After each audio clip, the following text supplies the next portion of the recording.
ஒரு கிராமத்தில் விவேக் என்ற ஒரு சிறுவன் இருந்தான். அவன் மிகவும் அழுக்கு, அலட்சியமாக இருந்தான்.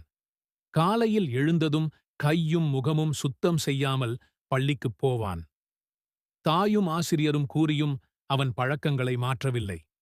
ஒரு நாள் அவன் பள்ளியிலிருந்து வீடு திரும்பும்போது வழியில் ஒரு விநாயகர் சிலையின் முன் விருந்து நடைபெற்றுக் கொண்டிருந்தது. அனைவரும் விநாயகருக்கு நெய்வேத்தியம் வைத்து வணங்கிக் கொண்டிருந்தனர். விவேக்கும் சுந்தரமான லட்டு கண்களில் பட்டது.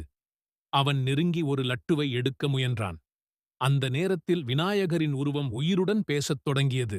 விவேக், நீ சுத்தமாக இல்லாமல் என் நெய்வேத்தியத்தை எப்படி எடுக்கலாம் என்று கேட்டார் விநாயகர்.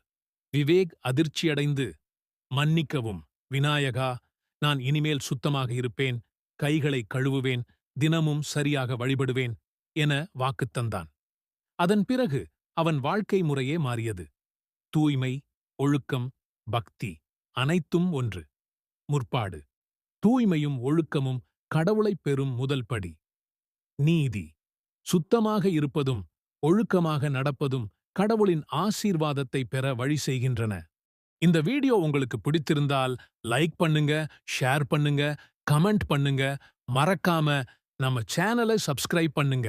நண்பர்களே!